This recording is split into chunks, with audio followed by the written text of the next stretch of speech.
أعوذ بالله من الشيطان الرجيم بسم الله الرحمن الرحيم amma ba assalamu alaikum wa rahmatullahi wa barakatuhu. Jama'a na ko ina a faɗin duniya ina mana maraba da wannan lokaci, barkanmu mu da sake saduwa a cikin wannan shirin mai albarka tare da ni Aisha Tukur Kira.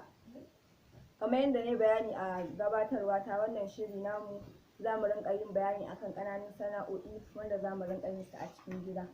Kafin mu je ga dangaren cikin shirin, ku yi subscribe ɗinmu a YouTube channel ɗinmu mai suna AT Kira. Za ku ga an rubuta subscribe na domin samun sababbin shirye-shiryenmu daga zarar mun sake su.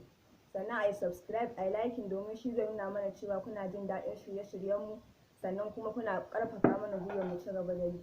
Insha Allah shirin namu yau zai yi magana ne akan abubuwan da mutum ya kamata ya lura da su kafin a ce ya fara sana'a. Na farko shine mutum zai yi la'akari da society ɗin da yake ciki, wato al'ummar da yake rayuwa da su. Zai duba su ya ga me suka fi buƙata, abinda suka fi buƙata shi ya kamata a ce yayi, ba abinda ba su buƙata ba. Misali a ce mutum yana rayuwa a ƙauye, ba zai ɗauko abubuwan da 'yan birni ne suke buƙatar shi ba da ce zai yi, nan kun ga sana'ar shi ba za ta yi ba.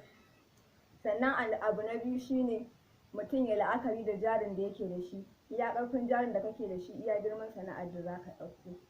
Sannan abu na uku, kafin ka fara kowace irin sana'a ce, yana da kyau a ce ka yi addu'a kuma sannan inda hali ma ka yi istikhara, ka ba wa Allah zaɓi domin ya tabbatar maka da alkhairin da ke cikin sana'a. Sannan kuma abu na huɗu shine mutum ya yi shawara. Idan mace na zaune gidan iyayenta ne, ta yi shawara da iyayenta su ba ta shawara. Sannan in kuma mai aure ce, za ta iya yin shawara da mijinta kuma ta nemi izinin shi kafin a ce ta fara kowace irin sana'a. To ina ga abubuwan kenan, insha Allah sai a tara da mu a sati mai zuwa domin a ga sabon abin da za mu kawo.